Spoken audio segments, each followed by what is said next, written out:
우리 함께 하나님 말씀 읽도록 하겠습니다. 그런즉 너희가 먹든지 마시든지 무엇을 하든지 다 하나님의 영광을 위하여 하라. 아멘. 네, 오늘부터 웨스트민스터 소요리 문답을 함께 공부하도록 하겠습니다. 이게 다 공부가 맞춰지면 그 다음은 요 하이델베르그 요리 문답 한 번씩 다 했던 건데 다시 이제 복습을 하는 것입니다. 교리를 공부하는 이유는 여기 이제 서문에도 있거든요. 거기 한번 잠깐 볼까요? 이분이 이런 이야기를 했는데 4페이지 21세기를 사는 우리는 교회에서 성도의 영적 수준이 매우 낮은 상태를 경험하고 있습니다. 교인들에게 구원을 체험하기 위해서 성경의 교리를 어느 정도 알고 있어야 하는지 질문을 하면 충격적인 대답을 하곤 합니다. 실제로 삼일체 교리를 모르고 있으며 경우가 있으며 그리스도가 왜 필요한지조차 대답을 못하는 경우도 쉽게 만납니다. 그들이 가지고 있는 지식의 수준을 보면 그리스도인이라고 할 수 없을 때도 있습니다. 종교개혁 직전에 교회 상태가 그러했습니다. 성경적 구원에 대한 지식이 거의 없어서 예배는 미신적이 되었고 자신들의 상상 속인 우상을 성경의 하나님이라 생각했습니다. 그런데 오늘날에도 이러한 문제들을 우리가 만나고 있는 것입니다. 이렇게 하나님에 대한 그 지식들이 우리 안에 체계적으로 정립이 되지 않으면 우리는 살아가면서 많은 잘못된 가르침에 흔들 수밖에 없습니다. 그래서 그런 시대일수록 이단들이 굉장히 강성하거든요. 그러니까 이단들이 조금만 이렇게 유혹을 하면 쉽게 넘어가 버리는, 우리 안에 하나님을 향한 지식들이 제대로 정립되어 있지 않기 때문에, 물론 설교를 통해서 하나님에 대해서 알아가는 것도 무척 중요하지만 그와 더불어서 중요한 것이 무엇인가 하면 하나님에 대한 지식이 체계적으로 여러분 가운데 정립이 되어 있어야 됩니다. 그러면 이제 배우는 것이 조금 좀 드라이할 수도 있어요. 근데 나중에 지나다 보면 하나하나 이 지식들이 우리 가운데 쌓여서 우리의 믿음을 견고하게 만드는 아주 중요한 도구가 바로 이 교리 문답이거든요. 이 교리. 그래서 개혁주의 교회들은 주로 교리를 항상 공부하게 되어 있습니다. 주일 오후에 공부하든가 아니면 청소년들은 주중이라도 모여서 함께 교리를 공부하는 것이 개혁교회의 아주 중요한 신앙의 또 과정 중에 하나입니다. 그래서 우리가 다시 이제 교리를 소요리 문답부터 하이델베르그 이렇게 반복하면서 다시 한번 배워 나가게 될 것입니다. 저도 유익이 굉장히 많이 되었기 때문에 여러분들도 함께 나누면서 많은 유익이 있을 것입니다. 그래서 오늘 첫 번째 시간에는 바로 14페이지 소요리 문답 1문부터 3문까지 그렇게 함께 나가도록 하겠습니다. 제가 질문을 읽고 답을 함께 읽겠습니다. 사람의 제일 되는 목적이 무엇입니까? 사람의 제일 되는 목적은 하나님을 영화롭게 하고 영원토록 그분을 즐거워하는 것입니다. 우리가 하나님을 영화롭게 하고 그분을 즐거워하기 위해서 하나님이 우리에게 주신 규칙이 무엇입니까? 신구약 성경에 기록된 하나님의 말씀은 우리가 하나님을 영화롭게 하고 그분을 즐거워하기 위한 방법을 가르쳐주는 유일한 규칙입니다. 3번, 성경이 가장 중요하게 가르치는 것이 무엇입니까? 성경이 가장 중요하게 가르치는 것은 사람이 하나님에 관해 믿는 것과 하나님이 사람에게 요구하시는 의무에 대해서입니다. 소요리 문답도 그렇고 하이델베르그 요리 문답도 그렇고 1번이 어떻게 보면 제일 중요합니다. 1문 1답이 제일 중요한데 하이델베르그 교리 문답은 이것이었죠. 살아서나 죽어서나 당신의 유일한 위로는 무엇입니까? 살아서나 죽어서나, 그때 살아서나 죽어서나 나는 나의 것이 아니요 몸도 영혼도 나의 신실한 구주 예수 그리스도의 것입니다. 이렇게 이제 고백을 하고 하이델베르그 요리 문답이 진행이 됩니다. 보통 요리 문답이라고 하는 것들은 이 교리는 특히 소요리 문답이나 하이델베르그 요리 문답도 마찬가지로 청소년들에게 세례를 베풀지 않습니까? 이제 보통 저희는 교단에서 작년인가 이제 어린이 세례도 줄 수 있도록 그렇게 길을 열어놨는데 이전까지는 만 14세 때 그의 신앙을 확인하고 세례를 주게 되어 있지 않습니까? 세례를 베푸게 될 때 이 사람이 과연 믿음이 있는가를 어떻게 점검하는가, 믿음이 있는가를 어떻게 점검하는가 라고 했을 때 그의 말을 통하여 그의 믿음을 확인하는 것입니다. 무슨 말인가 하면 기독교는 자신의 신앙을 고백함으로 신앙을 확증하는 종교입니다. 고백적인 종교입니다. 그래서 우리가 분명하게 믿음을 고백하지 못하는 것은 우리의 신앙이 아직은 정립되지 않았거나 잘 모르는 것입니다. 그래서 그 사람이 정확하게 고백을 할 수 있을 때에 이 사람이 정확히 믿음이 있구나. 이것을 우리가 인정하게 되는 것이거든요. 그래서 묻고 대답하는 것이 굉장히 중요했던 것입니다. 이 중세시대 때부터. 지금도 마찬가지로 묻고 대답을 하죠. 왜 구원이 필요하니? 뭐 이런 질문부터 시작해서 왜 너는 인생의 삶을 살아야 되니? 인생의 목적이 무엇이니? 이런 질문들을 통해서 그가 믿음 가운데 있는가를 목사는 확인을 하고 세례를 줬던 것입니다. 그래서 학교에서도 그렇지 않습니까? 정확하게 아는 사람들은 정확하게 설명을 합니다. 근데 제대로 모르는 사람들은 아무리 설명을 해도 이해가 안 되죠. 그냥 본인도 이해가 안 되는 걸 설명하기 때문에 모르는 것입니다. 정확하게 아는 사람은 정확하게 설명하고 그걸 더 깊숙이 아는 사람은 또 쉽게 설명합니다. 어렵게 설명하는 사람이 어떻게 보면 잘 모르는 거예요. 쉽게 설명할 때에 이 사람이 정확히 알고 있구나. 예수님께서 보시면 굉장히 쉽게 설명을 하십니다. 그래서 그만큼 교리 문답이 굉장히 중요했죠. 그래서 이것을 통해서 하나님이 누구시고 인간은 어떤 존재인지에 대한 부분들을 우리가 알아가게 되었다는 것입니다. 그래서 첫 번째 질문이 뭐냐면 사람이 제일 되는 목적이 무엇입니까? 이렇게 질문을 하는 것입니다. 여러분들도 뭐 혹시 남편에게 또는 아내에게 자녀들에게 한번 물어보시기 바랍니다. 넌 왜 사니? 이렇게 한번. 넌 인생의 목적이 무엇이니? 인생의 목적이 무엇이니? 물어보시기 바랍니다. 이거는 이미 고대 때부터 인간에게 던져졌던 질문입니다. 왜 사십니까? 무엇을 목적으로 사십니까? 이것은 고대 때부터 있었던 질문이고 인간들은 이 질문에 답하기 위해서 그동안 부단히 애쓰고 노력했습니다. 왜 살아야 되는가? 내 삶의 목적은 무엇인가에 대한 부분들을 계속해서 질문을 던졌던 것이죠. 그 중에 위대한 철학자가 누구냐면 아리스토텔레스입니다. 아리스토텔레스는 인생의 목적을 찾기 위해서 그도 고민하면서 해결했던 방법이 무엇인가 하면 왜라는 질문을 계속 던지는 것입니다. 왜라는 질문. 예를 들어서 우리 아이들에게 너 공부는 왜 하니? 이렇게 물어보는 것이죠. 그럼 아이들은 뭐 엄마가 그러는데 좋은 대학 가야 된대요. 수능 점수 잘 받아서 좋은 대학 가야 된대요. 이렇게 대답을 했을 때에 다시 물어보는 것입니다. 그러면 너 왜 좋은 대학에 가려고 하니? 이렇게 물어보는 것입니다. 그러면 또 이렇게 대답할 수 있겠죠. 좋은 대학 가야지 대기업에 안정된 직장에 들어가지 않겠습니까? 이렇게 대답할 것입니다. 또 던집니다. 왜 그러면 대기업에 안정된 직장에 들어가려고 하니? 그렇게 해야 결혼도 잘하고 삶의 기반도 좀 빨리 잡지 않겠습니까? 좀 더 이 세상에서 좀 평탄한 인생을 살지 않겠습니까? 계속 질문을 던지는 것입니다. 그러면 왜 이 세상에서 평탄한 인생을 살아야 되니? 계속 던지는 것입니다. 그러면 그 사람에게 계속 삶의 목적을 질문을 하다 보면 맨 마지막에 대답하는 것이 무엇인가 하면 뭐 같습니까? 맨 마지막에 대답하는 것이 행복입니다.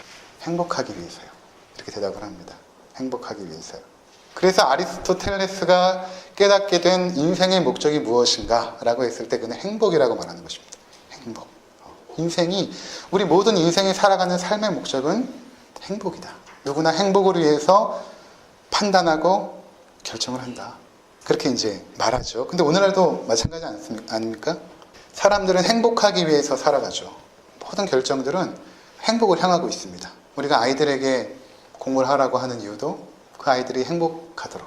지금은 좀 행복하지 않겠지만 지금의 현재 행복을 조금 미뤄두고 그 만족을 좀 지어내놓고 나중에 돌아올 그 행복을 위해서 지금 좀 노력하면 너는 행복한 인생을 살 수 있을 것이다. 이것이 이제 부모님들의 가르침일 것입니다. 그럼 과연 그 아이들이 그 자리에 가면 과연 행복할까? 여러분 어떠십니까? 과연 지금까지 살아오시면서 과연 나는 과연 행복했는가? 또 행복해지기 위해서는 또 어떻게 살아야 되는가? 근데 아리스토텔레스도 인생의 목적을 행복이라고 정의를 했는데 문제는 뭐냐면 행복하지가 않는 것입니다. 사람들이 행복하지가 않는 거예요.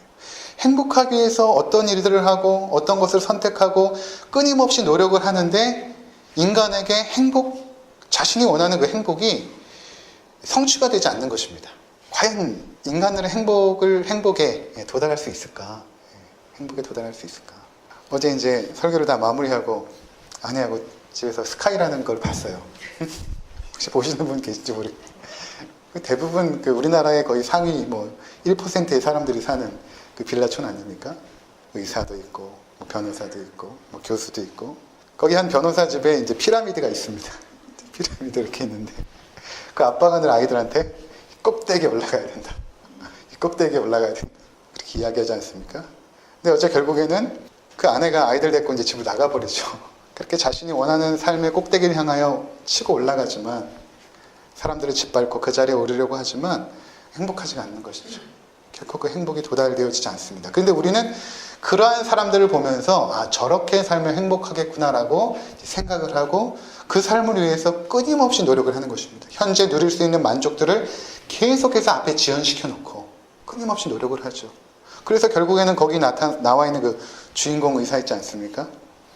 이제 원장 자리를 앞에 두고 있고, 근데 결국에는 그 어머니에게 나 원장 안 하겠습니다.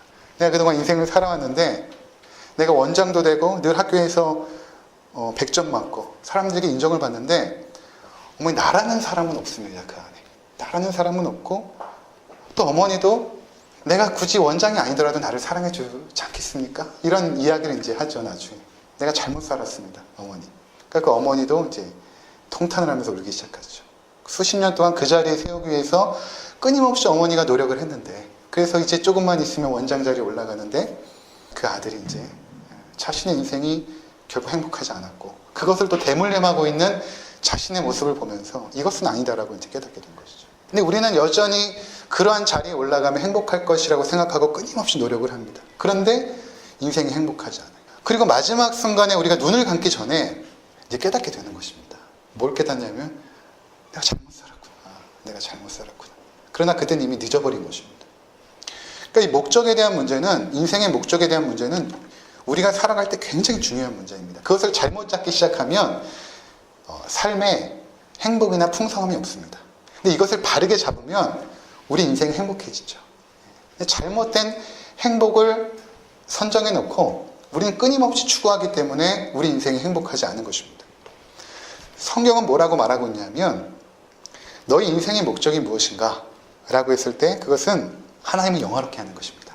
그리고 영원토록 그를 즐거워하는 것입니다. 이렇게 말하고 있습니다. 왜냐하면 이것이 우리를 창조하신 목적이기 때문에 그렇습니다. 지난주에도 말씀드린 것처럼 사람의 가치와 그 인생의 의미는 목적이 좌우하죠.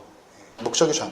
하나님께서 우리 인생을 창조하실 때 그분을 영화롭게 하는 성가대로서 찬송하는 존재로 창조했기 때문에 우리가 그 자리에 있을 때만이 우리의 삶이 가치 있어지고 우리의 삶이 행복해지는 것입니다. 그러니까 우리가 행복을 스스로 추구하는 게 아니에요. 스스로 행복을 추구해서 행복해지는 경우가 없고 그 목적된 자리에서 하나님께서 원하시는 삶을 살아들이면 행복이라는 것은 선물로 주어지는 것입니다. 우리 가운데. 그래서 하나님이 우리를 왜 창조했는가? 그리고 지금도 우리 가운데 원하시는 삶의 모습이 무엇인가? 그것은 바로 하나님을 영화롭게 하는 것입니다. 나를 위해서 살아가는 것이 아니라 하나님을 위해서 살아가는 것입니다.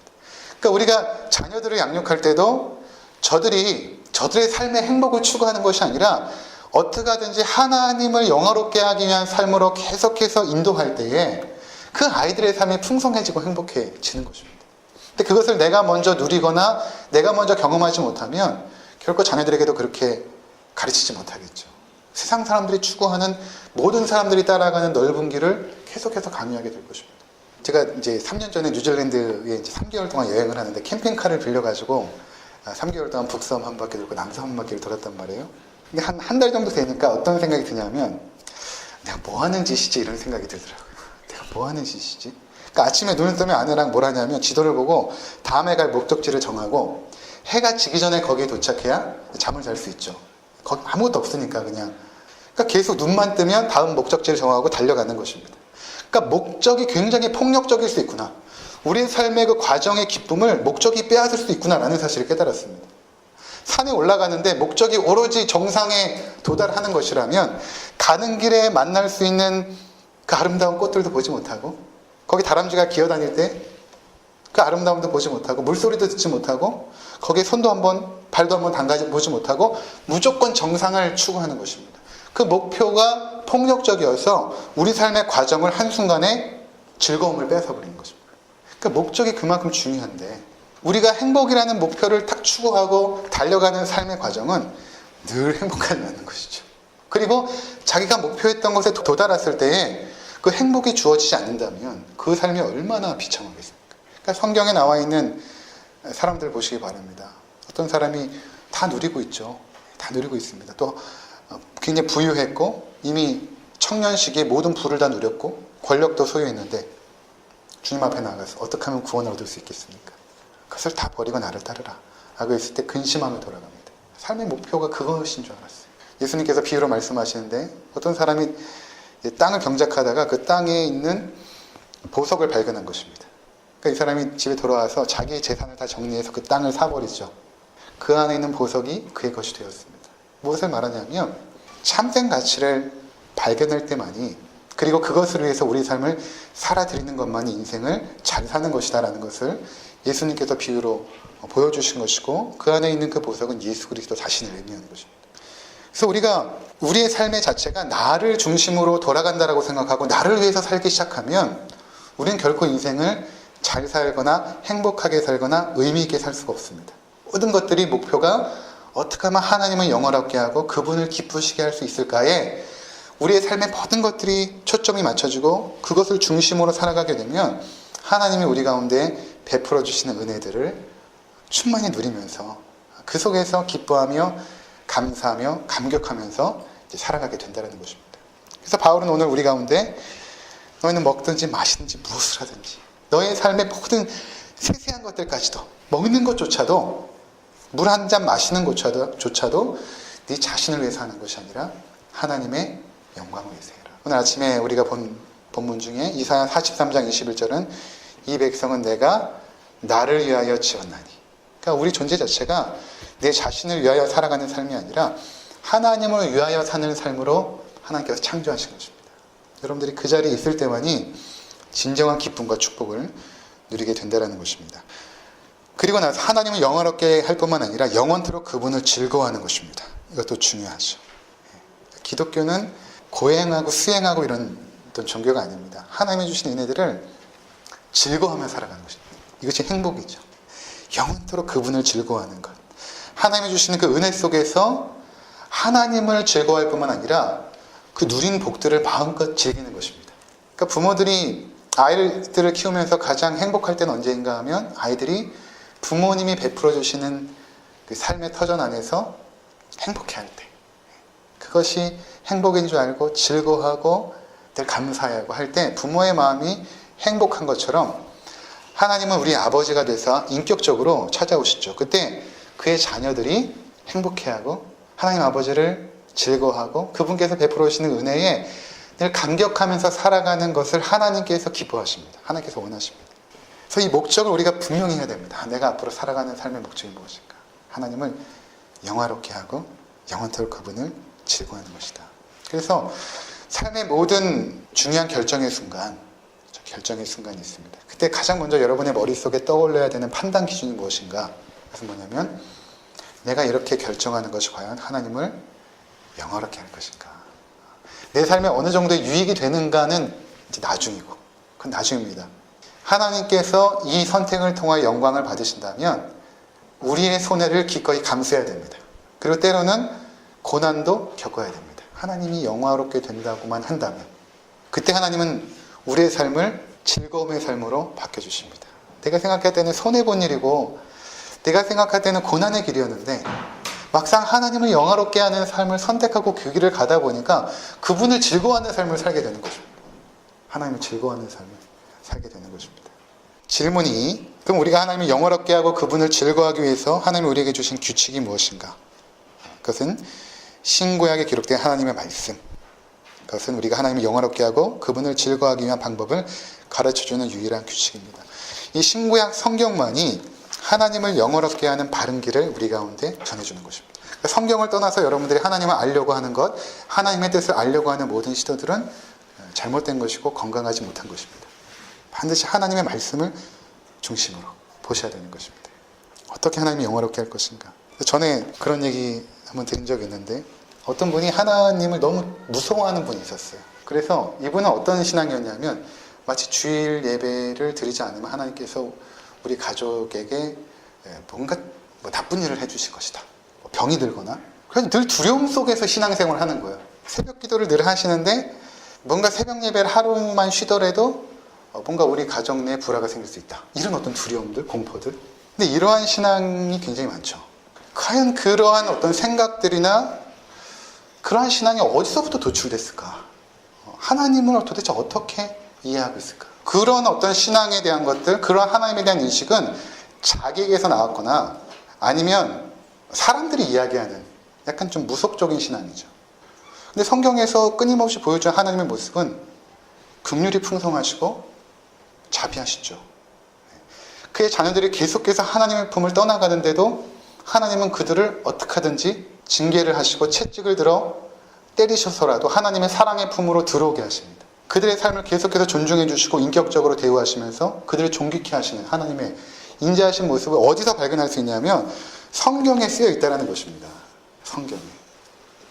그러니까 예수 사랑하심은 거룩하신 말이세, 날 사랑하심, 날 사랑하심. 그걸 어디서 합니까? 성경에 쓰여 있기 때문에. 날 사랑하심을 성경에 써있네. 성경에서 날 사랑하신다는 것을 깨닫는 것입니다. 단지 글이 아니라 이 글을 통하여 하나님의 살아계심을 경험하는 것입니다. 성경을 통하여서 하나님을 알아가는 모든 시도들은 미신적이고 무속적이고 우상숭배에 가깝습니다.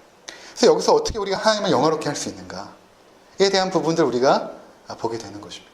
그래서 질문 3이 이렇게 나오는 것이죠. 성경이 가장 중요하게 가르치는 것이 무엇인가?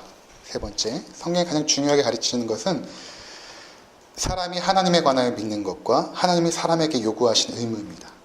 하나님이 어떠한 분이시고 우리가 왜 그분을 믿어야 되는가?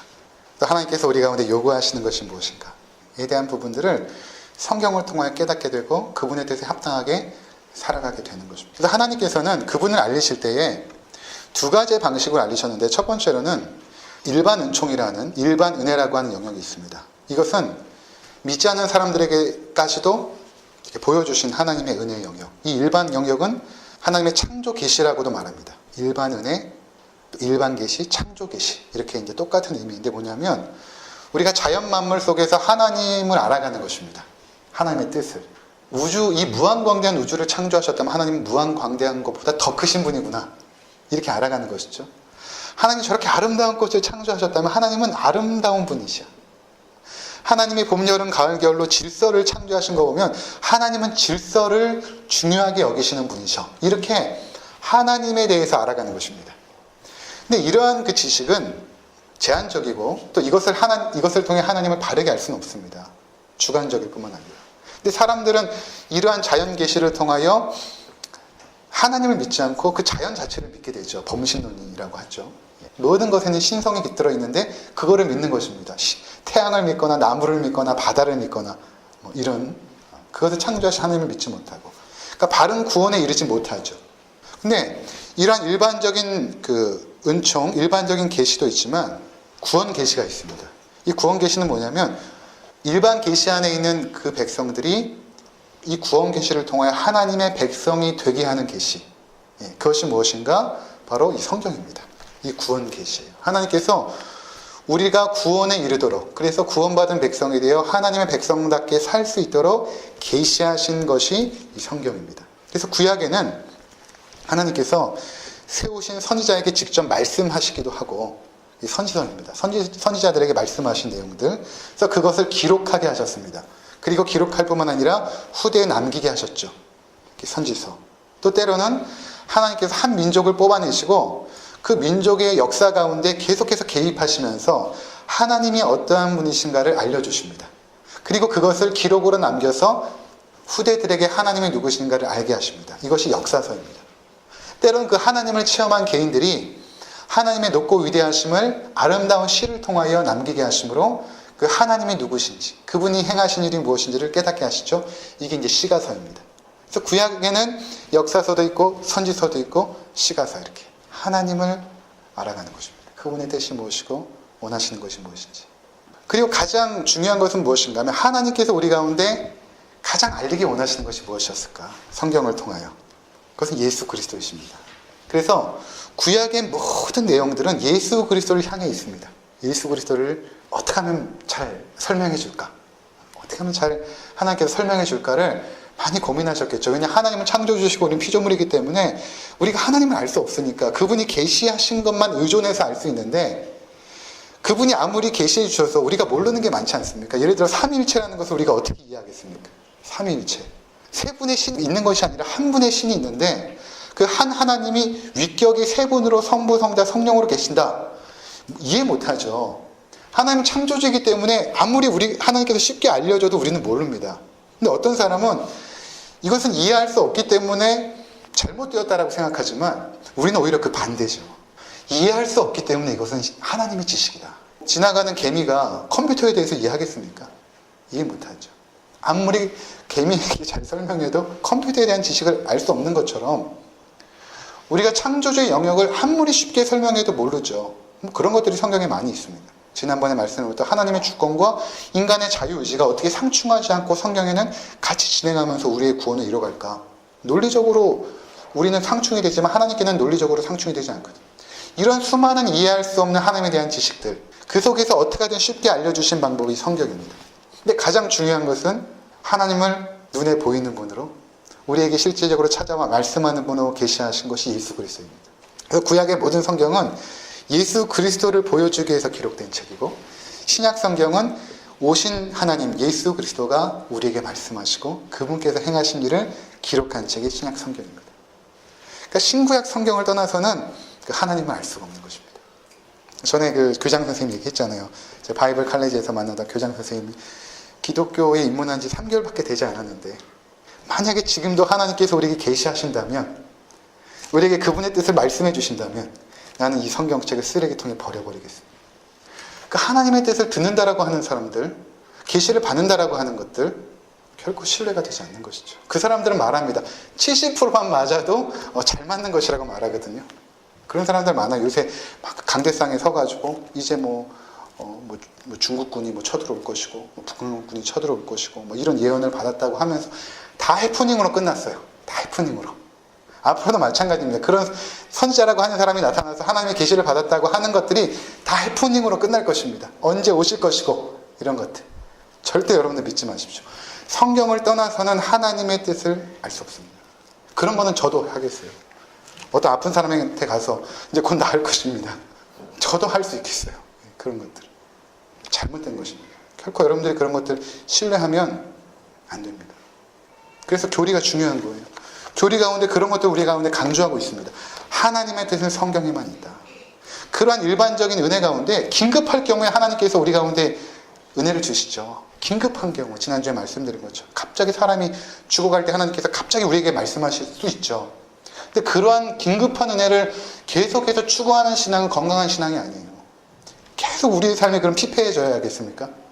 그래서 계속 하나님의 긴급한 은혜를 받아야겠습니까? 하나님 계속 말씀해 주세요. 우리 아이가 서울로 가야 될지 지방에 가야 될지 말씀해 주세요. 하나님 가르쳐 주지 않습니다. 점쟁입니까? 그거를 목사에게 가서 묻거나 그것을 여러분 의지하지 마십시오. 신뢰하지 마십시오. 하나님의 성품 그리고 그분의 뜻 그것은 오직 성경을 통해서 우리가 알게 되는 것입니다. 예전에도 한번 말씀을 드렸지만 여러분의 자녀들이 과연 어떤 남자를 만나서 또는 어떤 여자를 만나서 결혼을 하는 것이 그래서 가정을 이루어야 될지를 부모의 뜻을 알까요 모를까요? 우리 자녀들이 어떤 사람을 만나서 결혼해야 될지 부모의 뜻을 알까요 모를까요? 대부분 알죠. 가서 꼭 물어봐야 합니까? 함께 20년 30년을 살아오면 부모의 뜻을 압니다. 대부분 모르지 않습니다. 이렇게 살아오면서 아버지가 그때 말씀하신 것 그때 어머니가 말씀하신 것을 통해서 부모의 뜻을 압니다. 마찬가지로 우리가 하나님과 함께 동행하면서 말씀을 통하여 살아가는 삶 속에서 구체적인 하나님의 뜻을 모를 수가 없어요. 그냥 내 뜻을 성취하고 싶으니까 할 뿐이지. 내 뜻을 성취하고 싶으니까 자꾸 뭔가를 들으려고 하고 뭔가를 보려고 하고 하는 것입니다. 이미 성경에 게시된 하나님의 선명한 뜻. 그것을 먼저 알아가야 되고 그러기 위해서 단지 묵상적 차원에서만 성경을 보지 마시고 공부하셔야 됩니다. 성경을 잘 공부하시고 특별히 이제 교리를 통하여 우리가 한 가지 한 가지 배워갈 때마다 그것을 여러분들이 내면화시켜서 여러분의 삶에 적용할 수 있어야 됩니다. 그러면 우리의 삶이 견고해집니다. 흔들림 없고.